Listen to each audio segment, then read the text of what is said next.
Bonjour à tous et bon début d'après-midi.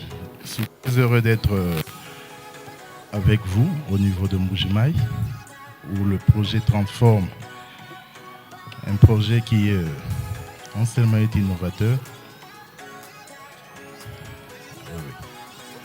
Donc, je voulais juste faire une petite correction avant de commencer. Moi, je me nomme Christophe Muziumba et je suis spécialiste en environnement au sein de la Banque mondiale. Mon collègue en charge des aspects de passation de marché, malheureusement, n'a pas pu faire le déplacement avec nous. Très souvent, vous remarquerez, il y a eu mes trois collègues qui sont passés avant, Alphonsus, Magé et puis Natalia, qui vous ont présenté les aspects techniques du projet. Et ma collègue Bertie, qui vient de passer, vous a présenté sur les aspects financiers. C'est juste pour vous dire que la Banque mondiale tient compte à ce que tout projet qu'elle finance soit viable, non seulement d'un point de vue technique, économique, financier, également sur le plan environnemental et social. C'est ainsi que le projet Transform, une anticipation a été faite, une évaluation préliminaire pour identifier les risques et impacts environnementaux et sociaux liés aux activités qui seront financées par le projet Transform. Nous allons, dans notre présentation, essayer de faire un aperçu très rapide du cadre environnemental et social. Nous allons présenter la structure du cadre et rapidement nous passerons aux différents instruments de gestion des risques qui ont été préparés dans le cadre du projet. Nous allons essayer de brosser rapidement les exigences en termes de passation de marché liées aux aspects de gestion des risques environnementaux et sociaux. Et nous espérons, comme je n'ai que 20 minutes, donc on essayera d'aller assez vite. Depuis plus de 20 ans, la Banque mondiale utilise les politiques de sauvegarde environnementale et sociale. Pour ceux qui sont dans le milieu depuis très longtemps, on les appelait gentiment les PO. 401, 404, dépendamment de l'identification de chaque thématique. C'est ainsi que vous remarquerez pour le projet en cours, pas DMPME, c'est régi par les anciennes politiques de la Banque mondiale. Par contre, le projet Transform est bâti sur le nouveau cadre environnemental et social de la banque, lequel cadre renforce les protections des populations et de l'environnement, renforce les capacités des institutions, l'appropriation des pays. L'approche, elle est plus moderne, adaptée à chaque objectif visé. Le nouveau cadre consolide également les politiques opérationnelles de la banque, les 10 politiques antérieures, et puis harmonise avec ce qui existe avec les autres bailleurs de fonds. Vous remarquerez que les enjeux actuels, les enjeux de l'heure sont bien inclus dans le nouveau cadre, notamment sur les changements climatiques. Nul ne peut ignorer qu'actuellement, on entend par-ci par-là des cas de sécheresse, des cas d'abondance en termes de pluviosité dus au changement climatique. Ce qui fait que le nouveau cadre environnemental et social tient compte du fait que des évaluations préalables soient faites pour voir dans quelle mesure le projet pourrait lutter contre les effets négatifs dus au changement climatique. Il y a comme enjeu également la parité hommes-femmes. Je crois qu'il y a eu des bénéficiaires du projet, pas d'un PME. Il y avait un qui a dit chez lui c'est la parité absolue, c'est 50-50, c'est très encourageant. Il y a les aspects tels que la non-discrimination. Personne ne peut être discriminé, personne ne peut pas être bénéficiaire du projet simplement du fait de son ethnie. Ce n'est pas un Kassaïen, c'est un Swahiliphone, on l'exclut. Parce qu'il est blanc, celui-ci est noir, il est exclu. Toute forme de discrimination est à prohiber dans le projet. Il y a également pour les personnes vivant avec handicap, dans la mesure du possible, quand du moins c'est techniquement faisable, il faudrait voir dans quelle mesure inclure ces aspects-là dans le design du projet.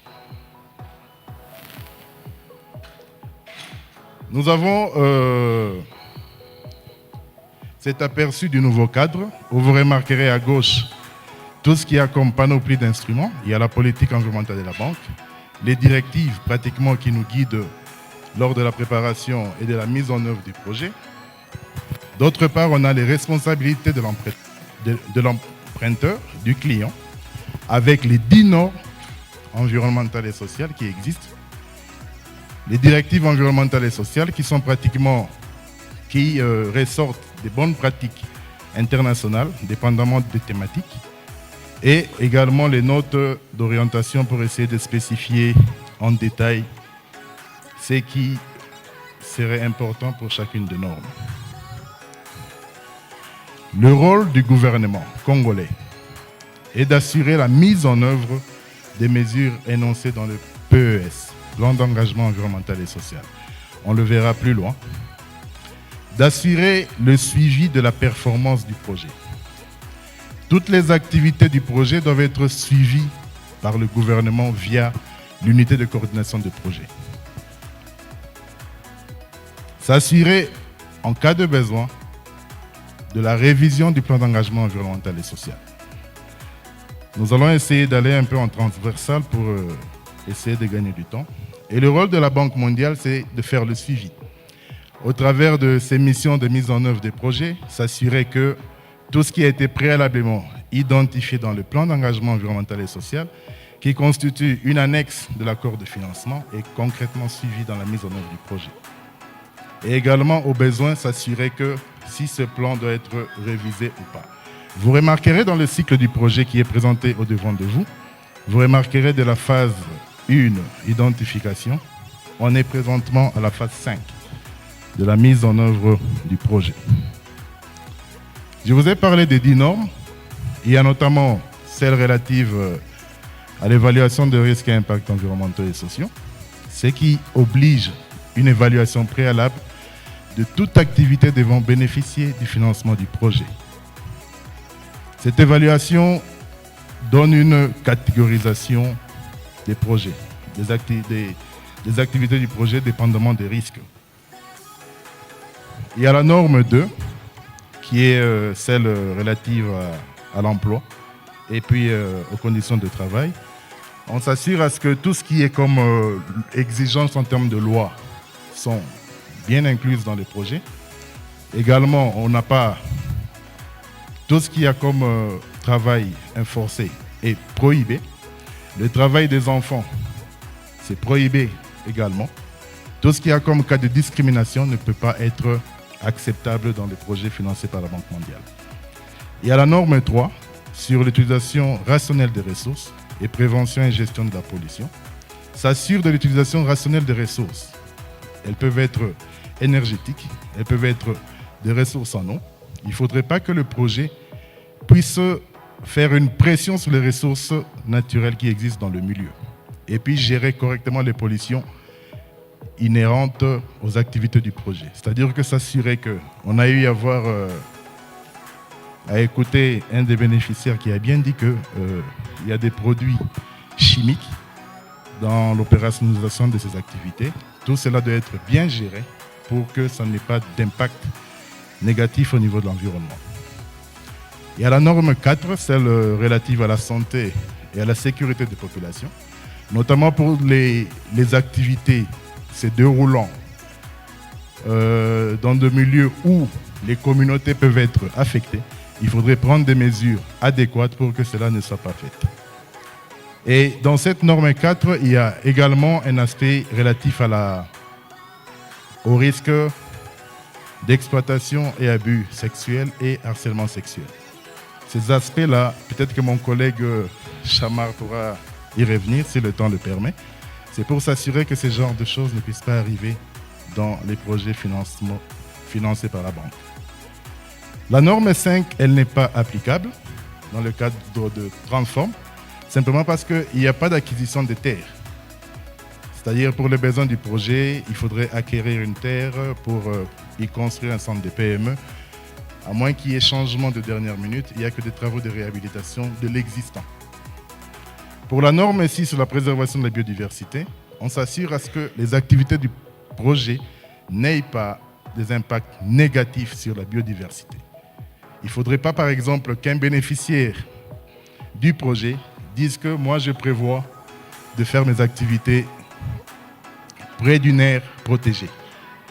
Cela ne peut pas être financé dans le cadre du projet. Il y a même une liste d'exclusion des activités ne pouvant pas être financées. La norme 7, c'est celle relative aux peuples autochtones. Si les activités se dérouleront dans des zones où il y a la présence des peuples autochtones, il faudrait voir dans quelle mesure le projet pourrait appuyer ce peuple-là à s'intégrer dans le projet et de quelle manière trouver des solutions pour leurs biens également.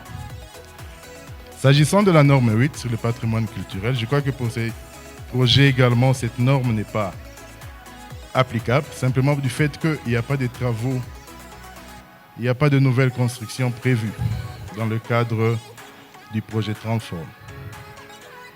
Pour la norme 9, c'est la norme qui tient compte lorsque il y a implication des intermédiaires financiers. Dans le cas du projet Transform, il y en a. Cette norme est applicable. Ce qui fait que l'instrument financier qu'il y aura, au travers de laquelle seront fournies les garanties à certaines PME, doit suivre les exigences de la Banque mondiale afin que les activités qui seront financées n'aient pas des impacts négatifs. Ce qui fait que dans le cadre du projet Transform, l'institution mère et les institutions financières participantes doivent mettre en leur sein un système qu'on appelle le système de gestion environnementale et sociale. C'est-à-dire assurer de quelle manière les risques inhérents aux activités à financer seront correctement gérés. Et la norme 10, c'est la norme qui exige pratiquement que la population soit impliquée, non seulement pendant la mise en œuvre, mais déjà bien avant, pendant la conception du projet, pendant la mise en œuvre jusqu'à la clôture du projet. Nous allons revenir rapidement après pour l'instrument clé lié à... Je vous épargne de tous ces détails.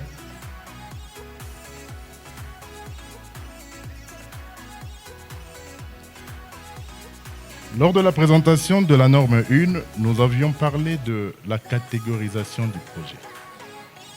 Le projet Transform a été catégorisé comme étant un projet à risque environnemental et social substantiel.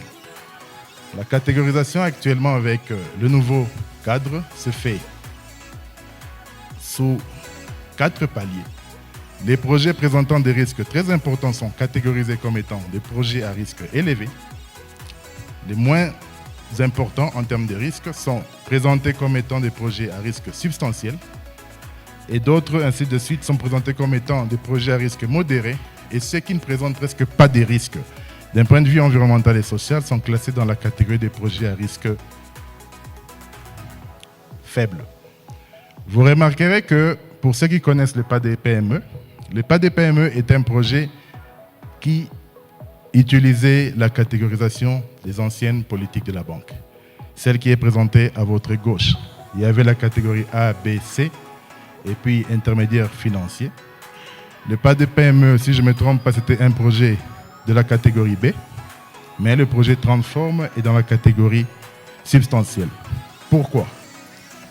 La catégorisation tient compte de plusieurs facteurs, notamment les risques inhérents aux activités à financer dans le cadre du projet. Pour notre compte, dans le cadre du projet, les risques n'étaient pas importants, tels que nous avons fait l'évaluation. Mais ce qui a influé à ce que le projet soit de catégorie substantielle, c'est simplement parce que c'est l'incertitude sur les capacités en gestion des risques environnementaux et sociaux des bénéficiaires, qui seront les entrepreneurs. Il y a également les risques inhérents aux capacités de l'institution financière. chapeau. On a eu à faire son évaluation. Il n'a pas en son sein un système de gestion environnementale et sociale. C'est ce facteur-là qui a eu à influer sur les risques du projet pour que ce projet soit de catégorie substantielle. Par gestion adaptative, il faudrait comprendre par cela qu'on peut commencer avec un projet au niveau de la catégorie substantielle, mais au fur et à mesure de sa mise en œuvre, quand les capacités seront renforcées, quand l'institution financière aura en son sein un système de gestion environnementale et sociale, on peut baisser le niveau de risque du projet au cours de la mise en œuvre du projet, ou même l'augmenter. Si on voit que les capacités ne suivent pas, on peut augmenter le niveau du risque du projet pour vraiment être plus focalisé sur ses faiblesses afin de les améliorer. En termes de documentation, toute la documentation relative au cadre environnemental et social est accessible au site de la banque, le site qui vous est mentionné là-devant. Et comme instrument de gestion des risques environnementaux et sociaux, à ce jour, ce qui a été préparé comme instrument, nous avons le plan d'engagement environnemental et social, le cadre de gestion environnementale et sociale, le plan de mobilisation des parties prenantes et les procédures de gestion de la main-d'œuvre. Tous ces documents ont été publiés avant l'approbation du projet au niveau du conseil d'administration de la banque. Et tous ces documents sont accessibles sur le site de la Banque mondiale et sur le site de l'unité du projet. Voilà. Tous ces documents sont également accessibles au niveau des sites de l'unité de coordination du projet. Je crois que ce site-là vous sera partagé par les collègues après.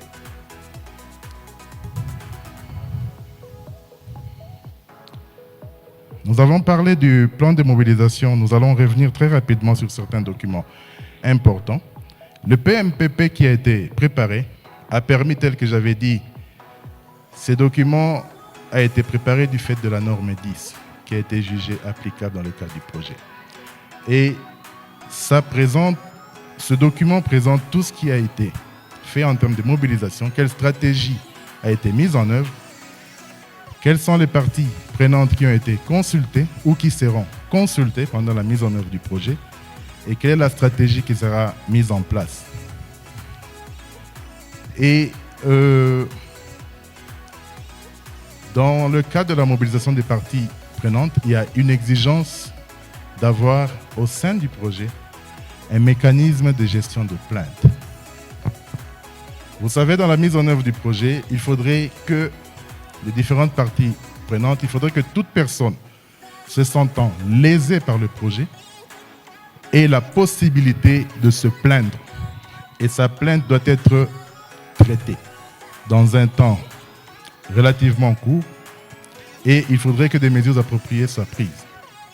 C'est ainsi que, dans le cadre du projet Transform, ce mécanisme a déjà été, du moins d'un point de vue documentaire, préparé avec les différents niveaux de responsabilité.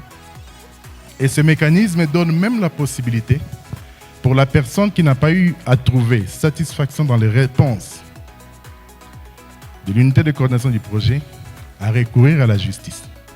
C'est-à-dire que si, par exemple, dans l'octroi des fonds, il y a une bénéficiaire, une entrepreneur qui juge qu'elle n'a pas été traitée convenablement, cette personne a le droit de se plaindre. Et sa plainte doit être traitée correctement par le projet. Si par exemple, du fait des activités d'une PME, il y aurait eu écroulement du mur d'un voisin, ce voisin, se sentant lésé, doit être à mesure de se plaindre. Et l'UCP doit traiter dans un temps rapide, je crois que c'est 48 heures, dans les 48 heures, doit pouvoir traiter ces cas de plainte et puis adresser une réponse appropriée. Un autre document que nous avons eu à citer bien avant, c'était les procédures de gestion de la main-d'œuvre. Ça garantit que tout ce qu'il y a comme législation en termes de travail, discrimination pour raison de sexe, pour raison d'appartenance tribale, tout cela est prohibé. Et les mesures spécifiques figurent dans ce manuel qu'on appelle procédure de gestion de la main-d'œuvre, qui est accessible pour toute personne qui le veut. Nous avons parlé du plan d'engagement environnemental et social. Ces plans d'engagement environnemental et social, dans le cadre du nouveau cadre environnemental et social, c'est le document principal. Ce document fait partie de l'annexe de l'accord de financement, qui lie les deux parties, le gouvernement et la Banque mondiale. Ce document présente les mesures et des actions convenues entre le gouvernement du pays et la Banque mondiale, lesquelles mesures et actions doivent être mises en œuvre suivant des échéances bien définies dans le plan. Le document également est accessible, mais ce document peut être revu en fonction, selon les besoins. Par exemple, si on se rend compte que par rapport aux instruments préalablement identifiés et qu'on aurait omis de préparer un instrument spécifique, le gouvernement peut, via l'UCP, peut demander la révision de ce document-là. De concert avec la Banque mondiale, ce document sera révisé et publié. Je vous épargne de la comparaison entre le PES et le PGES. Toutefois, j'avais cité un instrument que malheureusement, je n'ai pas eu le temps de mettre dans les diapos. Il s'agit du CGS, du cadre de gestion environnementale et sociale, qui a été préparé dans le cadre de Transform. Pour ceux qui sont dans les évaluations environnementales et sociales du projet, vous remarquerez que le CGS, c'est un instrument d'évaluation environnementale et sociale qui est spécifique à la Banque mondiale. Très souvent, les projets financés par la Banque ne sont pas du fait. Lors de la préparation du projet, on ne connaît pas parfaitement toutes les activités qui seront financées par le projet. Parfaitement, on veut dire on ne connaît pas notamment l'emplacement des sites, clairement les activités qui seront financées au niveau de Mbujimaï. C'est ainsi que la Banque mondiale souvent exige la préparation du cadre de gestion environnementale et sociale. Cet instrument permet d'identifier les risques et les impacts potentiels liés aux activités du projet dans sa globalité. Et ce document permet également d'identifier les mesures génériques qui pourraient être appliquées pour atténuer les impacts préalablement identifiés. Ce document CGS permet également d'identifier de quelle manière il faudrait procéder devant une activité dès que cette activité est définie. Notamment, si cette activité ne présente que des risques modérés, il y a en annexe de ce CGS, qui est aussi un document accessible au public, ce qu'on appelle la fiche de screening. Ça permet de catégoriser le sous-projet qui sera financé, de voir si la checklist qui est dans le CGS avec les mesures génériques peuvent faciliter à couvrir tout ce qui a comme risque lié à l'activité à financer. Si nous voyons que les activités à financer présentent des risques assez importants, il peut être exigé de préparer une EIS, une étude d'impact environnemental et social, ou simplement un PGS, un plan de gestion environnementale et sociale. Donc,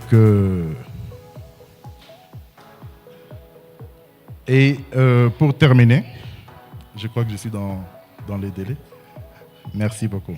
Merci Raphaël. Je présente rapidement de quelle manière se fait le cadre environnemental et social. Vous verrez, c'est en termes de cascade. Au niveau de la Banque mondiale, il y a des exigences, il y a des normes qui existent. Je vous ai parlé de directives qui existent, toutes ces exigences sont partagées comme exigences pour l'emprunteur, le gouvernement congolais, via l'accord de financement. Via l'accord de financement, les normes environnementales et sociales deviennent applicables et sont exigés dans la mise en œuvre du projet. Et le gouvernement, via l'unité de coordination du projet, a l'obligation d'assurer que les activités qui sont financées par le projet sont correctement mises en œuvre dans le respect de l'environnement et de l'humain. Quand l'UCP devra maintenant financer les firmes et d'autres partenaires certaines activités, il doit également, au travers du document qui les lie, s'assurer que des mesures spécifiques des risques environnementaux et sociaux sont incluses, qui lie l'ICP aux entreprises, aux fournisseurs, aux différents prestataires.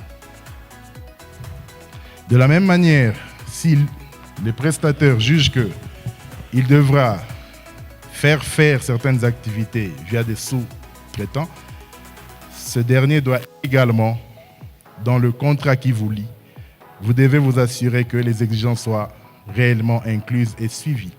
Donc c'est une gestion de risque dépendamment de son niveau d'implication dans le projet. Et chaque signataire, dépendamment des obligations qui figurent dans son contrat, a cette exigence-là de rapporter que telles mesures sont suivies, les clauses du contrat sont respectées et de ce fait, au travers de l'ICP, nous aurons régulièrement des rapports périodiques, ça peut être trimestriel, semestriel, nous montrant que toutes les activités du projet sont correctement mises en œuvre. J'ai dit et je vous remercie.